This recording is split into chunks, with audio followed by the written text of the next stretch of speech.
I was the one who confessed to Ryan first. I was the only poor student in that elite private school, admitted on special terms because of my exceptional academic performance. At that school, I was often used as a source of entertainment. They would wave a piece of cake in front of me and shout, "Hey Gwen, give us a pretty smile and the cake is yours." Hugging my books, I'd look up, reveal my little tiger tooth, and smile with satisfaction. They would burst into laughter, saying things like, "So shameless, just a smile for a piece of cake." But I didn't care. Pride didn't mean as much to me as survival. With that piece of cake, I could skip 2 meals, and my mom could afford 1 more day of medicine. The less I cared, the harder they pushed. Every day, they came up with new ways to humiliate me. "Gwen, act like a gorilla. We'll give you $1,000. I pounded my chest and walked like a gorilla from the front of the classroom to the back. They clapped and filmed, cheering, "Our school is wildlife friendly. Come see a live gorilla." When I finished, I calmly held out my hand and asked, "Where's the money?" But before it reached me, someone threw it to the floor. It was Ryan. He looked at me with disgust. "Can't you have a little dignity, Gwen? It's okay to be poor, but you shouldn't be shameless. I've never seen a girl as thick-skinned as you." I bent down and picked up the money without a word. Can dignity be spent like cash? Can it buy food or medicine? Can it keep me warm or help me sleep at night? When I looked up, Ryan's eyes were full of guilt. Later that day, when I went to the hospital to visit my mom, I noticed someone following me. It was him. My mom's condition had slightly improved, and she held my hand and asked, "How's school?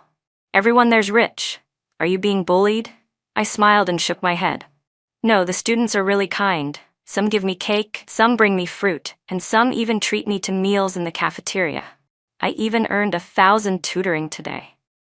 Only then did she finally feel at ease. That's good. If someone treats you well, be sure to return the favor. When I went to pay the hospital fees, the nurse told me someone had already paid in full. The next 3 months of hospitalization and medical treatment had all been covered. "Just focus on preparing for the surgery," she said. I knew it was Ryan. I didn't expose him for following me. I wanted him to see this moment. I wanted to use this opportunity to gain his sympathy and borrow money. I really had no choice. If I couldn't raise the money for the surgery, Mom's condition would worsen. We couldn't wait any longer. But what I didn't expect was that Ryan would be even more compassionate than I thought. He paid the entire bill without saying anything. The next morning, I left a letter in his backpack. "Thank you for helping me. I'll pay you back as soon as I can." He didn't reply. But that night, someone called me. "Can you tutor me?" 2 hours, $1,000. I went to the address. It was Ryan's house. I didn't walk away in pride. I became Ryan's tutor. But the truth was, he didn't need tutoring. He already knew everything. Gradually, our tutoring sessions turned into simply doing homework together at his house. I kept a clear record of every single payment his family gave me. I knew it wasn't payment for work. It was their way of taking care of me while protecting my pride. But those days didn't last long. One day, Justin came back from abroad. She sat at Ryan's desk, looked at me with a radiant smile, and said, "Hi Gwen, I'm Ryan's friend, or more accurately, we're close buddies." She welcomed me, called the housekeeper to bring tea, and asked how Ryan was doing at school, carrying herself like someone in charge. No matter how you looked at her, she didn't seem like just a friend. I figured they were childhood friends from equally well-off families, most likely to end up as a couple. But she said, "No, Gwen, you're actually really pretty. You and Ryan look great together, a perfect match." She warmly grabbed my hand and insisted on being my friend. From then on, she started joining us every afternoon for tutoring. Justin would occasionally tease me and Ryan, joking that we were practically a couple, trying to push us together. Ryan always responded with a faint smile, letting her mess around without saying much. The 3 of us became closer and closer. But then, Emily transferred into our class. She was sweet, pretty, and could dance ballet. Everyone liked to be around her. One day, the class cheered for her to treat everyone to snacks. She looked conflicted and said, "How about this weekend? Ryan and I still have tutoring with Gwen today."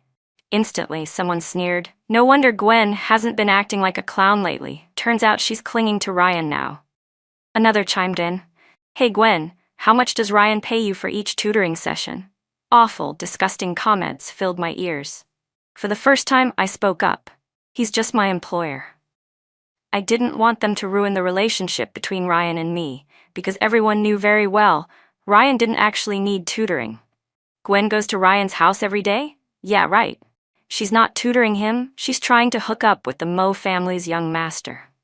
Before I could say a word, Ryan punched the guy. Gwen is clean and genuine. If I hear any of you talking about her behind her back again, don't blame me for what happens next. The Mo family held real influence in town, and Ryan himself had a natural presence that made people keep their distance. Very soon, no one dared gossip about me anymore. His open, protective stance toward me made it obvious to everyone that he liked me. That included Emily. So Emily carefully planned a gesture of kindness that was actually a public humiliation. She brought a group of classmates with her to the hospital the day my mom was in surgery. Ryan was with me, waiting outside the operating room. "Why are you here?" he asked, surprised. Emily smiled and handed me a bouquet. "I heard your mom is having surgery, so I came to check on you. All the classmates care about you too, Gwen." They brought flowers and cake, and someone held up a bright red donation box. They stood outside the OR, laughing and filming videos. "We heard Gwen's mom is sick," someone said to the camera, "so we're doing our good deed for the day." They acted like they were celebrating, as if the surgery had already succeeded.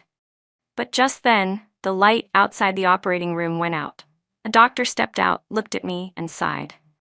"I'm sorry, we did everything we could." I stared into the pitch-black operating room that now felt like a bottomless void, but I couldn't cry. I had just lost the last person I had in this world, my only family. While they were still laughing and filming in the hallway, I was alone in grief. I didn't hold a funeral for Mom. She had no friends or family to invite. She came from a distant mountain village. My grandparents had died long ago. And my biological father had supposedly died in a car crash before I was even born. For the past decade or more, she only had me. And now, I only had the little box that held her ashes. I left that school and transferred to a regular high school. I studied while working part-time jobs.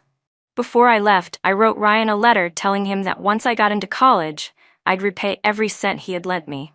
What I didn't expect was that he applied to the same college as me. The day we met again, he was standing in the sunlight and smiled, a rare, genuine smile. "Gwen, long time no see." I did like Ryan. After I left him, I realized that the whole hero saves the damsel cliché might be old, but it works. He was the light in my darkest days, the one who pulled me out when I was drowning. I couldn't tell how much of my feelings were gratitude and how much were real affection, but honestly, I didn't want to sort it out.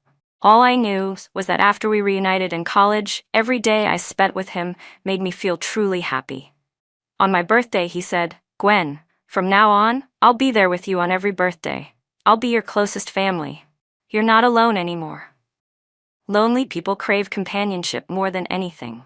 That one sentence pulled me out of the endless, confusing darkness I'd been trapped in. I started working even harder, and finally, just before his birthday, I paid him back everything I owed. Only after we were square did I confess my feelings to him, because the kind of relationship I wanted was one of equality. He accepted. He became my boyfriend. He started introducing me to his friends. Of course, that included Justin. But I didn't like her. Every time I saw her, I was reminded of that night at the hospital, of my mother's death, of how powerless I had been in the face of their cheerful, mocking kindness. It was so pathetic, so full of sorrow, but Ryan told me that Justin was like a childhood buddy to him. Our families were neighbors. My parents always told me to look out for her. "Gwen, please, for my sake, don't hate her anymore, okay?" Because it was Ryan asking, I held back. But soon I realized that nothing about the way Justin acted around him felt like friendship. On my 20th birthday, Justin called Ryan crying. "There's a sudden blackout at home. I'm all alone and I'm scared, Ryan." He left me alone at the restaurant to go help her. I waited for 4 hours. The waiter came by 8 times and asked, "Would you like to light a candle?" Just before midnight, I finally lit one. Under the waiter's slightly mocking gaze, I finished my birthday alone. The next day, Ryan came to apologize. Justin may be a girl, but she always hung out with us like one of the guys. Still, she's actually pretty timid. When we were little, she cried for hours after a dog chased her. Ryan looked up at me with a puppy-like gaze and smiled. Don't be mad, okay, Gwen? Let's go skiing together during winter break. That's when I realized just how small and humble love could make someone feel. When he smiled, I couldn't stay angry. I started daydreaming about skiing with him. To afford the trip, I not only kept working part-time jobs, but also started learning how to write stories. The male and female leads were based on Ryan and me. When I wrote the part where he punched someone for me, readers flooded the comments. Here comes another domineering CEO story, but I love this kind of CEO. I wrote down every side of him, capturing the Ryan I saw in my eyes. I even took screenshots of every flattering comment about him and saved them with joy. I imagined reading them to him after our ski trip, beside a fireplace with snow falling outside. Just thinking about how he might blush in embarrassment made my heart race with excitement. But when the day we planned arrived, Ryan didn't show up. He said the Chin family was hosting a private banquet and it wouldn't be good for him to skip it. Gwen, go ahead to the ski resort first. I'll come tomorrow. But the next day, he still didn't come. Instead, I saw Justin's social media post. Winter is the perfect time to head south for sunshine and the sea. The photo was taken on a yacht, and in her selfie, I saw a man's hand. I recognized it immediately. It was Ryan's. He later explained, Mr. Chin booked the hotel and the yacht and warmly invited us. My parents were there too. I couldn't exactly say no.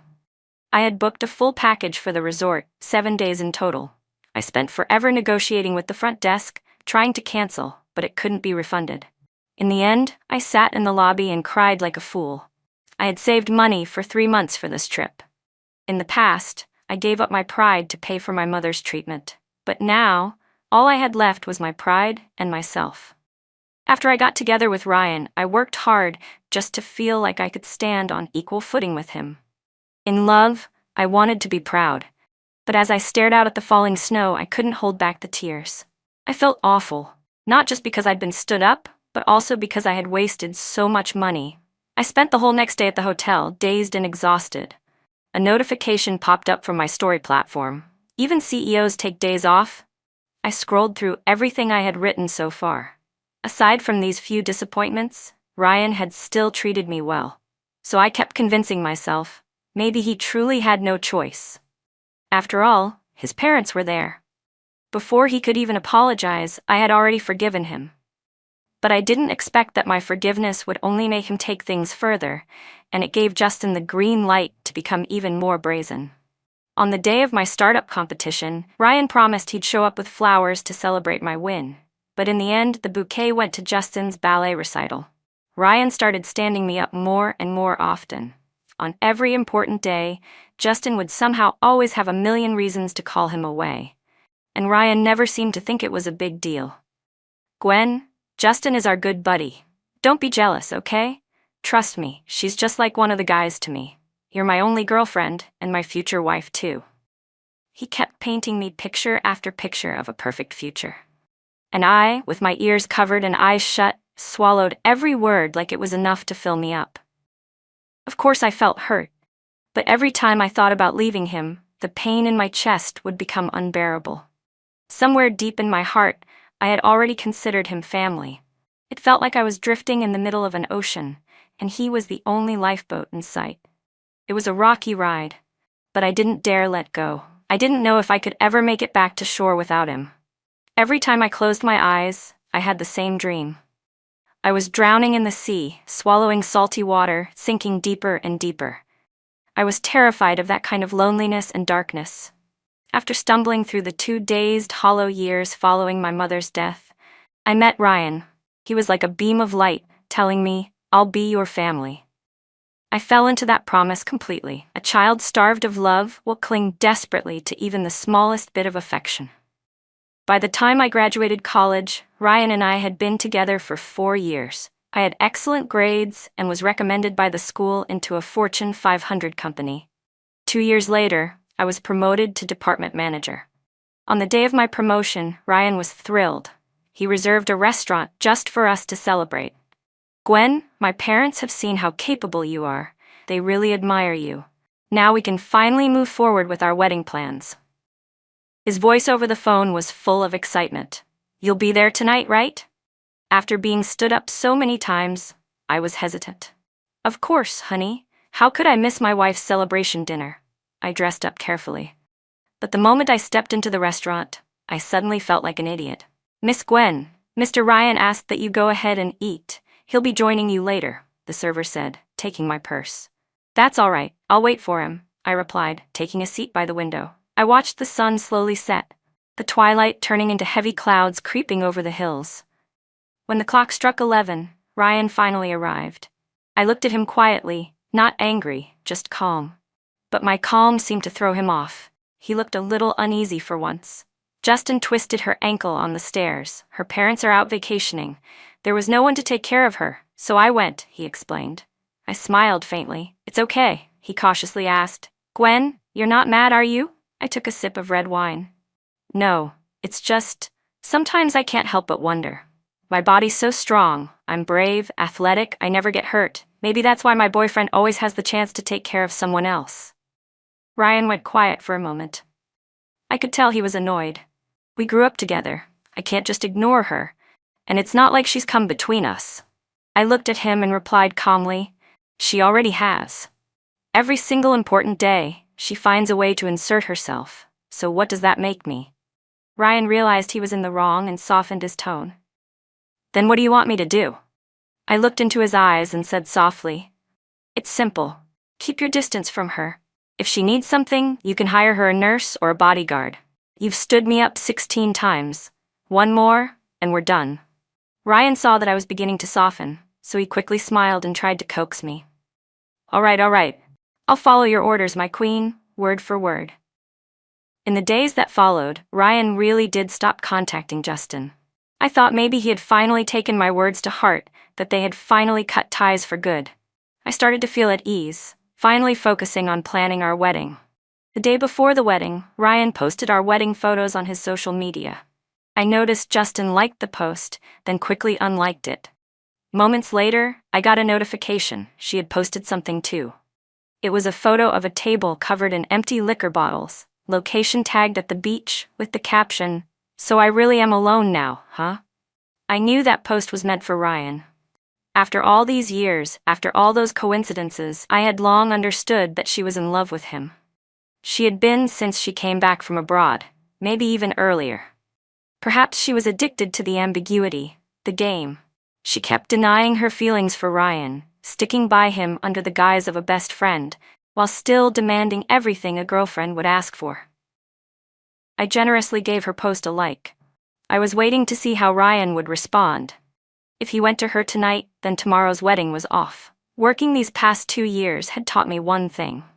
In this world, you can only rely on yourself. The only thing that can truly break you free is your own capability. With my own effort, I became the youngest department manager in the company. I started to realize that my life could be better, that I didn't have to cling to just one man and wait around in pain. The cozy little family I dreamed of, the warmth of a true home, someone else could build that with me. Ryan was no longer my only choice. To my surprise, Ryan didn't go to Justin. At 2 a.m., she posted again. Maybe I should have just been honest. Maybe everything would have been different if I had admitted how I felt. But still, Ryan didn't go. When I walked down the aisle in my wedding gown, I saw Ryan standing under the spotlight, holding a bouquet, crying like a child. He said, "Gwen, you probably won't believe me, but I've liked you ever since the first time I saw you in high school. You were so beautiful, but always looked so cold and expressionless. I just wanted to see you smile, and every time you did, every time I saw those little tiger teeth of yours, I felt like the happiest person alive." His heartfelt confession drew rounds of applause from the guests. I couldn't hold back my tears either. No matter what we'd been through, in the end, we made it. The boy I'd loved since my youth was finally going to become the man I'd spend my life with. Step by step, I walked toward him, thinking, "Mom, are you seeing this? I'm going to be happy now." Just as I was about to take his hand, the phone rang. The spotlight above him went out. He turned and rushed toward the door. As he passed me, he leaned close and whispered, Justin's been kidnapped. I have to save her." His friends tried to stop him. "Ryan, don't be ridiculous. Today is your wedding day. Your bride is Gwen. She's right there, standing on that stage." They tried to remind him, but they couldn't stop his concern for Justin. "We can hold the wedding again, but if something really happens to Justin, I'll regret it for the rest of my life. Gwen, you understand, right?" He turned to look at me. I lowered my head and let out a bitter laugh. I didn't expect to be stood up even on my wedding day. The vows he had just spoken vanished into thin air like smoke. I had never seen someone love like that, and I'd never seen a brother act like that either. My heart ached so deeply. From 16 to 25, 9 years now, felt like one long, cruel joke. Finally, someone couldn't take it anymore. "Ryan, stop this nonsense. Justin planned this on purpose. There's no kidnapping, it's all a setup. She told us all beforehand. She just wanted to ruin your wedding and humiliate Gwen. She always had bodyguards with her. If it had really been a kidnapping, the Chin family would have handled it long ago. But Ryan didn't care. What if the bodyguards slipped up? What if it started out as fake but turned real? I need to see it for myself to be sure." So he had known all along that she was protected. Every time he ran to her, it was just to ease his own mind. I closed my eyes and forced down all my tears. I couldn't cry. Even if I was the laughingstock of the day, I couldn't cry. He didn't deserve my tears. I pulled myself together and smiled at him. "Go ahead, Justin needs you." With my permission, no one else tried to stop him. Ryan turned and left. "Go. Justin needs you." But I no longer do. After Ryan left, I changed out of my wedding dress, wiped off my makeup, canceled the venue, resigned from my job, and erased all traces of myself from that city. I took my mother's urn and went back to her hometown. To make sure Ryan couldn't find me, I canceled my phone plan. I drifted from one city to another, hitching rides until I finally arrived at a quiet mountain village. My grandparents had already passed away. I asked the village chief to issue proof so I could legally inherit my grandfather's rundown old house. I was one of the very few young people in the village, so everyone was curious about me. When I began tearing down the old house to build a guest house, the village elders came to help me of their own accord. "No need to thank us, they said. "We're just glad someone young wants to stay here. Too many young people have left. The village feels lifeless." One of the older women, whom I called Grandma, told me this while she cooked. Honestly, I felt lifeless too. I didn't talk much. I thought that once I left the city where Ryan lived, I'd forget him. I thought that if I filled my heart with enough purpose, it wouldn't hurt anymore. But as the days passed and I calmed down, I realized it still hurt a lot. I still cared. I felt so wronged by the years I'd lost. In the best years of my life, my youth, my time, it had all been wasted. "Little Gwen," Grandma called out to me one day, smiling, "you're still young. Why not start over?" She never asked me where I came from or why I came. She only said that I looked a lot like her late best friend, my grandmother, so she took special care of me. When the guest house was almost finished, I wanted to find someone to paint a mural on the white wall in the courtyard. Grandma told me to wait. At the start of every month, a young artist comes to sketch. Maybe you could ask him. And sure enough, the artist came. He wasn't what I had imagined, not long-haired, unshaven, moody, and covered in paint. Instead, he had a neat crew cut, wore wire-rimmed glasses, and looked gentle and clean. When he smiled, he had 2 charming tiger teeth. Every time he came to sketch, he brought little gifts for the elderly, helped fix their phones, downloaded TV dramas for them, and listened to them chatter about village gossip with a smile. After lunch, he finally walked over to me, smiling as if we'd always known each other. "I know who you are, Gwen, Ryan's fiancée." I didn't stop what I was doing, nor did I respond. He picked up a bowl beside me and started washing dishes with me. He posted a bounty online, $1 million reward for anyone who can provide information about your whereabouts. "Good thing the villagers don't understand that stuff," I replied as I put away the bowls. "So? You do. Are you planning to trade me for that $1 million? He didn't say anything. When I walked out toward the back mountain, he followed. "Gwen, you really don't remember me at all?" I stopped and turned around, studying his face carefully. "No, I don't. Junior year of college, we were finalists in the creative competition. You beat me. Don't you remember?" He pulled out his phone and found a photo from the awards ceremony. He was standing right next to me, back then, with long hair, wearing a loud floral shirt, looking at the camera with a face full of resentment. His contestant badge had read, Liam's Song. I was honestly annoyed at first. But backstage, you pointed out some flaws in my creative concept so seriously that I had no choice but to be convinced.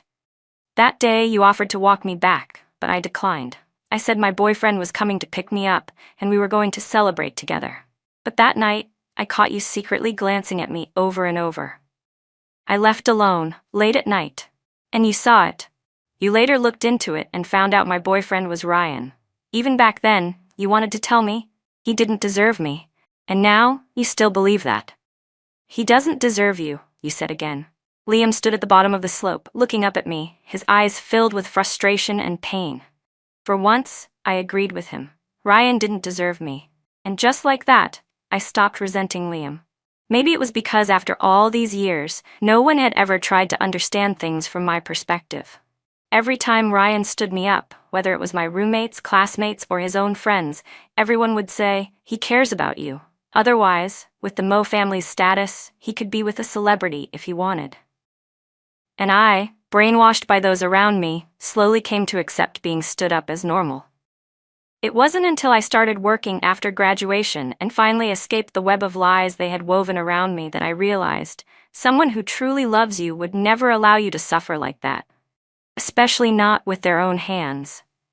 If Ryan really loved me, how could he bear to watch me be so humiliated? He said he didn't love Justin, yet he cared when she cried, when she was afraid of the dark or heights. He couldn't bear to see her upset. Once I became aware of this, I finally felt my heart go cold. I let him go. Grandma told me that Liam usually stayed for 3 to 5 days at a time whenever he visited the village. But this time, he stayed for a whole week and still didn't leave. Grandma teased, he's into you, wants to date you. I just smiled and said nothing. But I didn't reject the idea either. Liam stuck close to me every day, and I knew exactly how I felt. I liked the way he made me feel noticed. The more I tried not to care, the less I could let go. I was drawn to the special attention Liam gave me, something I'd never experienced before. He would go out at sunrise to paint, then bring back a bunch of wildflowers, still dewy with morning mist just for me. Every time he saw me for the first time that day, he'd smile brightly and say, "Gwen, you're amazing, running a guest house all by yourself. Never mind that I didn't have a single guest. Gwen, you're beautiful. Your long hair shines like a waterfall in the sun," he'd say, even if I hadn't washed it in 2 days. "Gwen, did you know every painter has a muse? You're mine," he told me while I was pulling weeds in worn-out clothes in front of the gate. At first I felt awkward, a little resistant to the compliments, but gradually I got used to them. I even started smiling back.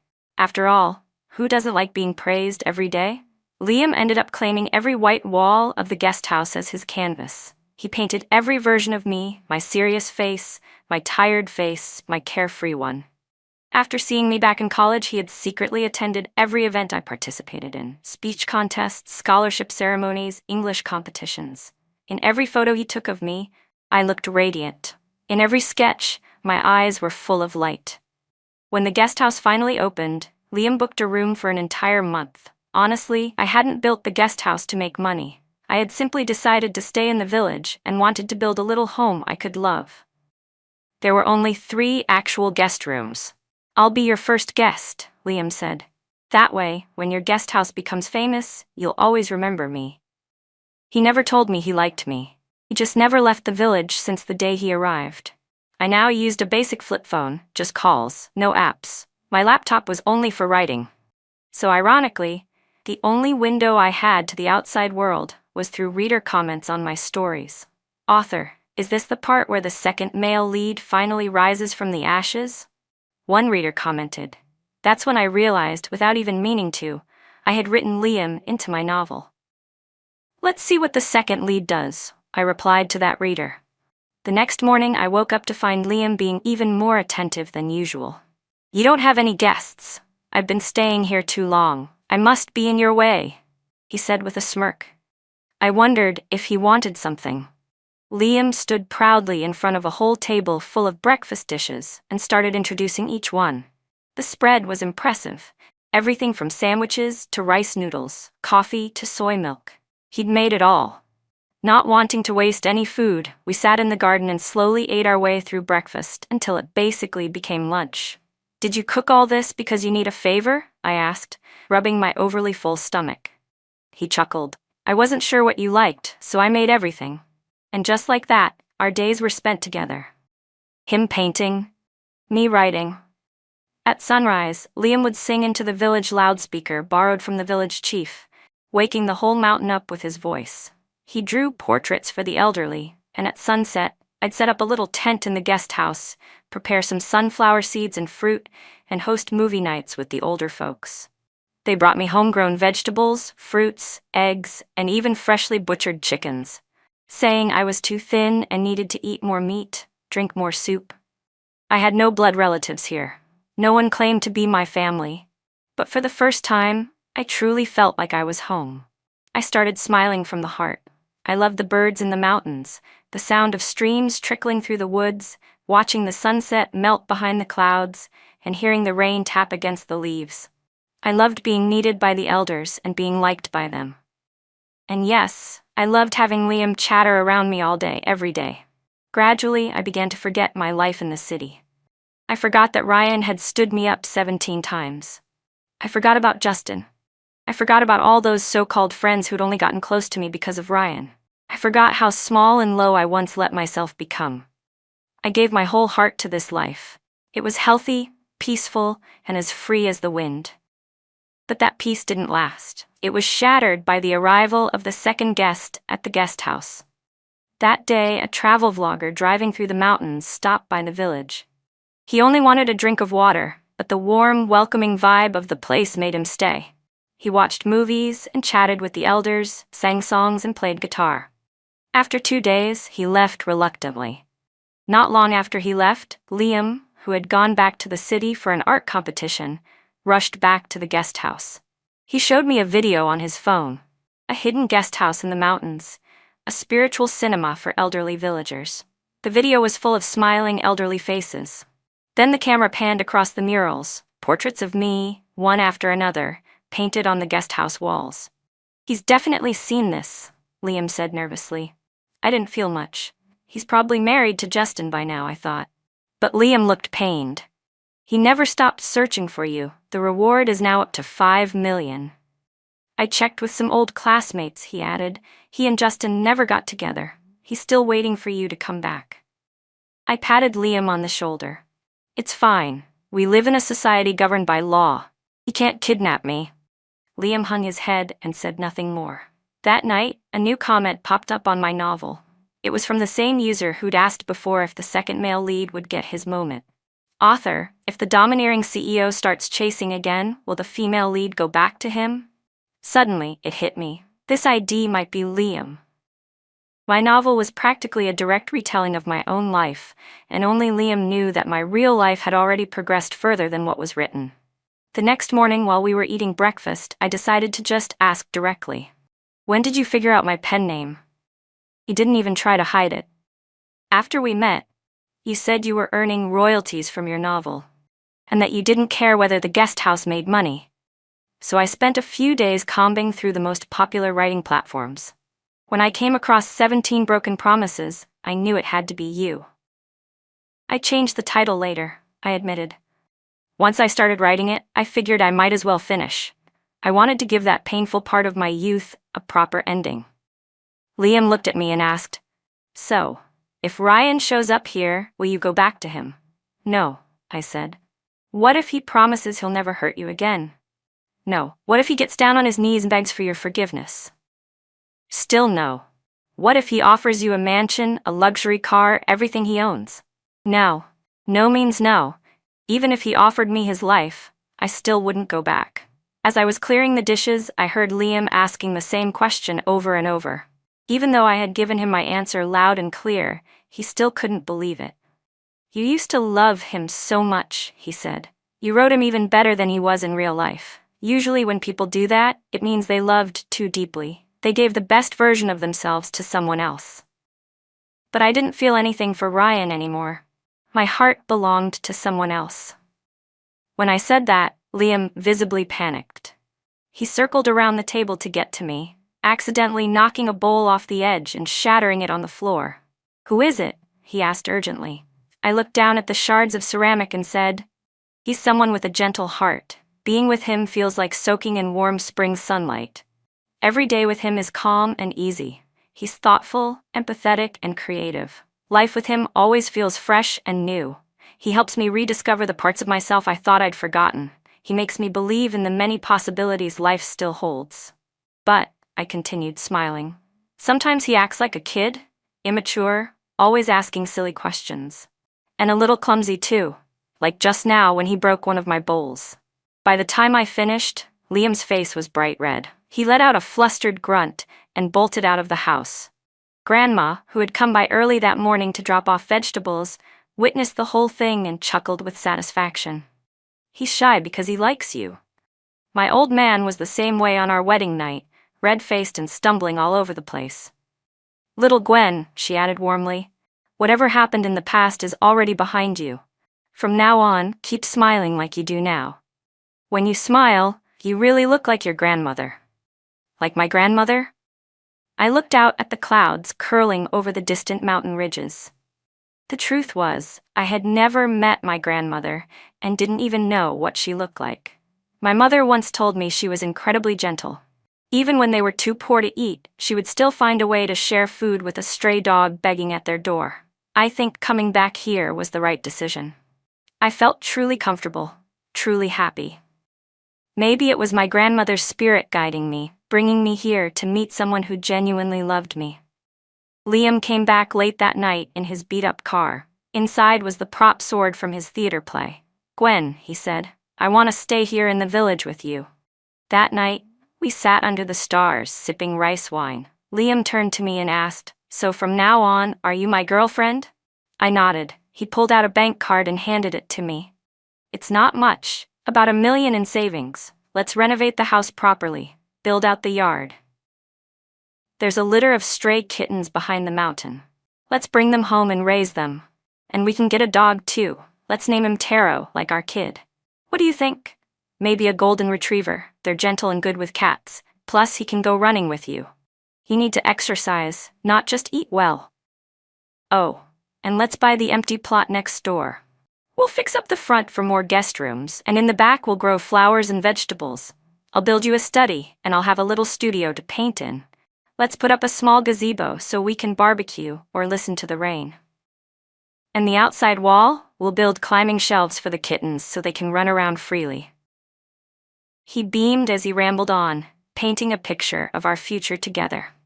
I stared up at the starry sky, eyes growing damp. What I had always wanted was never anything grand. I didn't need a mansion, or a luxury car, or for everyone to envy the man I married.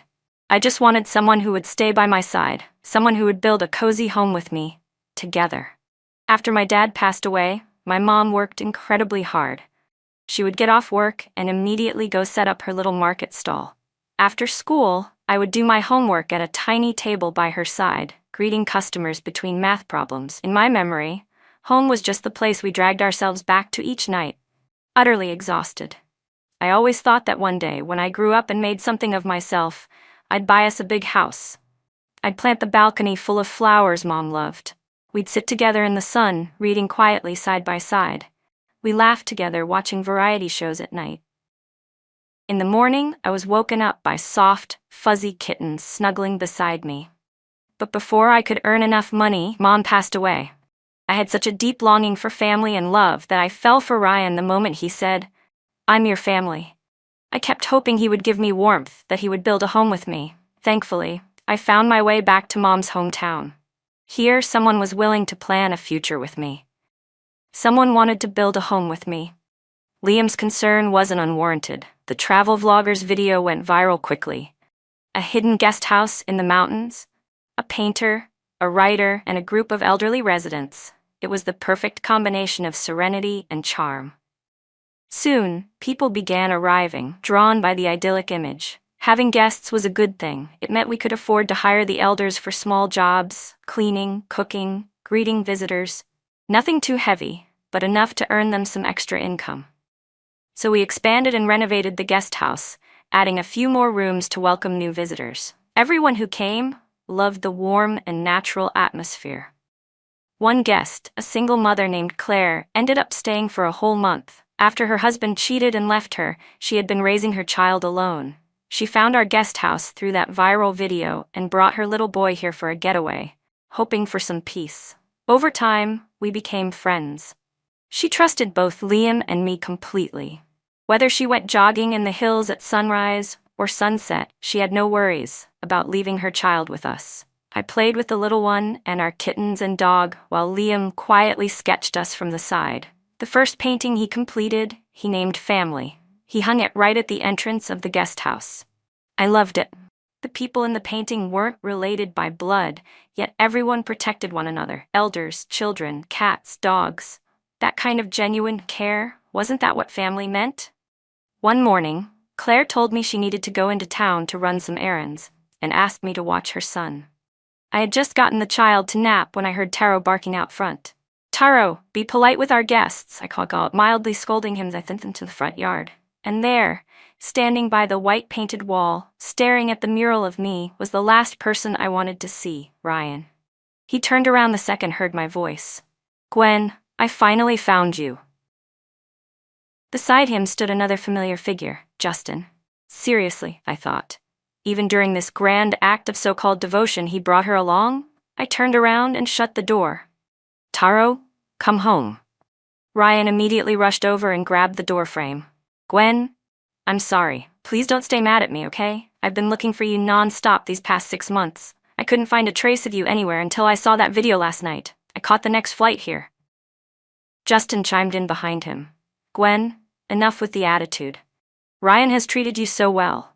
The Mo family's young heir has been wandering like a lost soul these past months, all for you. You have no idea how ecstatic he was when he finally got news of you. Just go back with him already." Ryan turned to Justin with a grateful look in his eyes. I almost laughed. These two. In their minds, all I had to do was show up again, and I was supposed to wait for him forever. Like he was doing me a favor by returning. "Ryan, don't be so arrogant. I don't owe you anything. If anyone owes anyone, it's you who's been in debt to me for years. You never fulfilled the basic duties of being a boyfriend. You don't even know why I left, do you? And yet you still bring Justin here? This is what you call being heartbroken?" I was done wasting words on them. But Ryan didn't seem to hear a thing. Justin was just worried about me being alone. "She cares about you, too. You two actually get along great." "I'm begging you both," I said, my voice sharp. "Don't come here again. This is my home. You're not welcome. Leave." But Ryan still clung to the doorframe, refusing to move. "Gwen, don't be like this. Come back with me. Let's have the wedding again.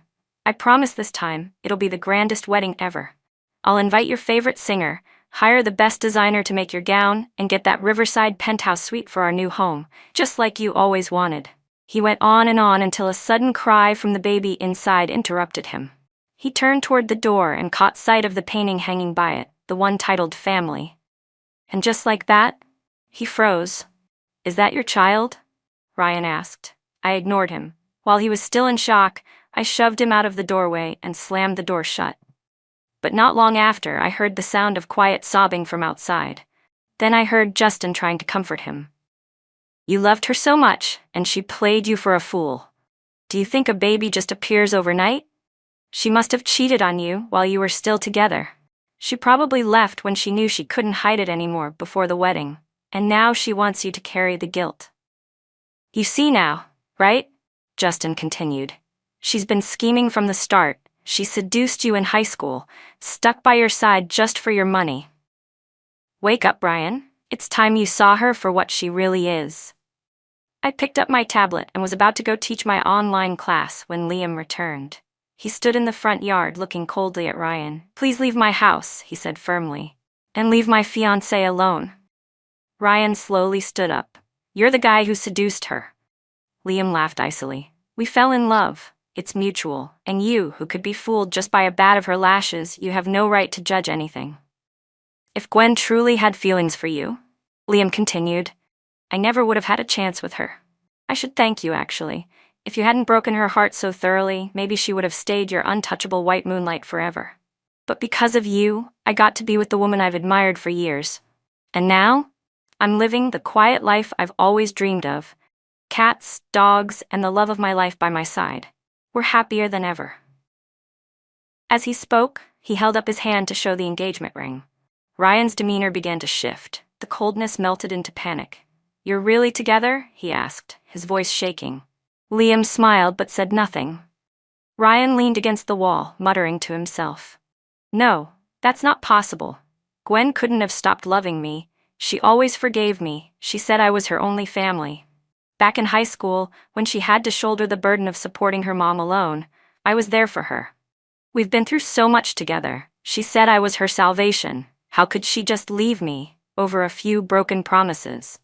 Liam had been calm, even amused, but hearing Ryan's words made his face turn serious. You knew you were her only family. You knew how much pressure she was under. And still, you used her love for you as an excuse to hurt her again and again. She only left you once, and you fell apart. But what about the 16 times you abandoned her? Did you ever think about what that did to her? If there's someone else who can be your priority, someone you'll show up for, someone you're willing to defend, then don't come back for Gwen. She doesn't need your pitiful, conditional love. She has people here who genuinely love her. She's doing just fine without you. Back inside, Liam gently took the broom from my hands and wrapped his arms around me. It's all right. I'm here. Leaning into his embrace, the storm inside me finally started to calm. Let's eat, he said softly. I boiled fresh farm eggs for breakfast. I smiled, took his hand, and we headed toward the backyard. Taro wagged his tail behind us, trailing along like always. Our life continued on, peaceful as ever. The only difference was the sculpture now standing in the front yard. Ryan, who refused to leave, camped out day and night. On one rainy evening, Justin came knocking. Gwen, please, open the door. Let Ryan come inside, just for one night. There's nowhere else in the village for him to stay. Just give him a roof, one night of rest. I know you hate me, but don't punish him because of me. Whatever happened between you two, he loved you for real.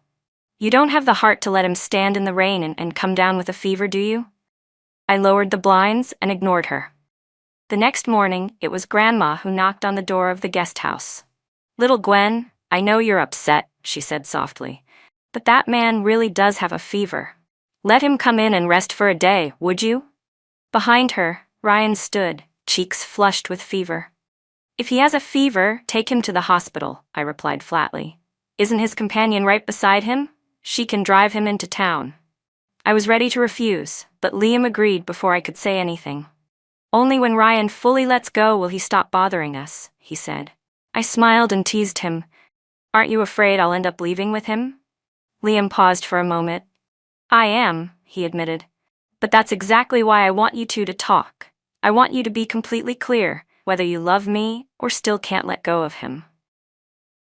Ryan didn't wake up until the following day. The first thing he did when he opened his eyes was tell Justin to leave. I've been half-conscious these past 24 hours, he said slowly, and I remembered so many things. These past few years, I really let Gwen down. I missed every important date, broke every promise. We grew up together. I cared about you, Justin. But I crossed the line. I gave you more attention than I gave my own girlfriend. It was me who wronged her. Thinking back now, I was horrible. No wonder everyone says I'm cold and heartless. They're right. I hurt Gwen again and again and still thought I was in the right. She had every reason to leave. Go home, Justin. I want to stay and make it up to her. Let's not contact each other again. Justin burst into tears and refused to leave. It was the first time Ryan had ever rejected her, and it hit her hard. She cried and ranted all day before finally breaking down. I've liked you since we were kids. I was only gone for a few years, and when I came back, Gwen was by your side. Why her? She's not as pretty as me, not as rich, not as talented, so why her? Every time I made up an excuse to call you over, it tore me up inside. But I had no choice. I had to pretend to be sick, to act weak, just so you'd look at me. just so you'd care. Gwen doesn't even like you anymore. Why are you still chasing her? Let it go, Ryan. Come home with me. I'll stay by your side forever. I'm the only one who truly loves you." But no matter how heartfelt her confession sounded, Ryan's face remained cold and unmoved. That night, as Justin left in the pouring rain, I couldn't help but feel a flicker of concern, even if I didn't like her. "Leave tomorrow," I told her. "The roads are slippery in the rain, especially these mountain paths. You're not familiar with them." She glared at me, eyes burning. "Gwen, I'll never forgive you for this. Ever." Fine, I thought. Shame on me for caring whether she gets hurt. That same night, we got a call from the county hospital. Justin had lost control of her car on a mountain curve and was rushed into emergency surgery. When Ryan heard, he just scoffed. "Another one of her dramatics," he said coldly. He refused to go to the hospital. Liam and I rushed there ourselves. By the time we arrived, Justin had made it through surgery, but she would never walk again. From now on, she would rely on a wheelchair. When she woke up and learned she was paralyzed, she passed out again. Liam contacted the Chin family to come pick her up and take her home. I sat in the hospital corridor, emotions swirling. I found myself thinking back to the day my mother died, how Justin had shown up with flowers and a bright smile, holding a donation envelope. Maybe this was karma. "Liam, am I a bad person?" I asked quietly. "She's lost the use of her legs, and I don't even feel sad." He wrapped his arm around my shoulder gently. "People who do wrong will eventually face the consequences. That's all." Yes, karma. But even now, Justin still hadn't understood that. When we got back to the guest house, I told Ryan what had happened to her. He paused for a moment, then went back to packing his things. "She brought it on herself," he said. "You warned her, didn't you?" "She's always only cared about herself." Honestly, I suspected Ryan's fever that night had burned something away. He was like a completely different person. The same man who once abandoned me on our wedding day to rush to Justin's side now showed nothing but indifference. But in truth, none of it had much to do with me anymore. My life with Liam stayed the same. Morning jogs, walking the dog, playing with the cats, writing, painting, welcoming guests. But Ryan was no longer the same. He still lived in one of the guest rooms, but he rarely smiled anymore. The only time I ever saw any expression on his face was when he stood in the front courtyard, staring at the mural wall of my portraits, muttering to himself, "Gwen is so beautiful. My Gwen is the best." Liam no longer worried that I'd leave with Ryan because even he could see it. Ryan had changed into someone else entirely. Strange. Off. One morning, Ryan came to me suddenly and said, "Gwen, I'm sorry. I misunderstood you. The child belongs to a guest at the guest house. I know that now. I thought you betrayed me, but I was wrong." I was a little surprised. He had already cried and apologized about this once, shortly after Claire had returned from town. Yet here he was again, apologizing as if it were the first time. A few days later, he came to me again. "Gwen, I'm sorry. I should have stopped Justin from going to the hospital that day. I caused you so much pain, but it's okay. Your mom may be gone, but from now on, I'll be with you." I started to wonder if Ryan had lost touch with reality, if his sense of time had fractured. I gently comforted him, then contacted the Mo family. They'd tried before to come and get him, but Ryan had driven them away every time. This time, they came with a doctor. After an examination, the doctor let out a quiet sigh. "Mr. Mo may be suffering from schizophrenia." They forcibly took Ryan home. Before leaving, he tried to run over and hug me, but Liam stepped in and blocked him. So Ryan just stood there, looking at me through the space between Liam's shoulder and arm. He stared for a long time. Then, suddenly, he smiled. And then, like a switch flipped, he started imitating a gorilla, pounding his chest and running laps around the courtyard, yelling, "Nobody laugh at Gwen. I can act like a gorilla too, so what if I do?" No one is allowed to bully Gwen. My nose stung. I felt a sharp ache in my chest. I remembered that afternoon 10 years ago, when he knocked away the money someone had tried to give me and told me I needed to learn to respect myself. The way he looked at me back then was full of guilt. Maybe, from the very beginning, we were never meant to belong to the same world. He could never truly understand my pain, the meaning behind my survival, or the desperate need for love and companionship I had always longed for. Meeting him might have been a mistake from the start. I didn't get to keep my mom. And now, I hadn't kept Ryan either. I found out what happened to Ryan while I was working in the guest house cafe. Some new guests were scrolling through gossip videos. "Hey, did you hear? That rich Mo family heir got arrested yesterday." "Really?" one said. "What happened?" He stormed into a school, shouting about how the results of the creative competition were rigged. Said his girlfriend was the real first-place winner. Came with flowers and gifts to celebrate, but the girl wasn't even there. He made such a scene, the school had to call the cops. Wow, what kind of girl makes a rich guy lose it like that? I put on my headphones, turned on soft music, and got back to writing. My last novel had already ended, but I had requested the platform to hide it. I didn't want too many people knowing about my past. By some twist of fate, my current story had gone viral. Every day, dozens of readers left comments. But my favorite was always the one that showed up every morning. Always the same ID. Always cheerful. "Good morning, author. May today be a happy one. Can't wait to see what you write next." I smiled and gave the comment a like, then looked outside the window at Liam, holding a child on his lap as they swung back and forth. The dust had settled, new life had been born. A new life had already begun.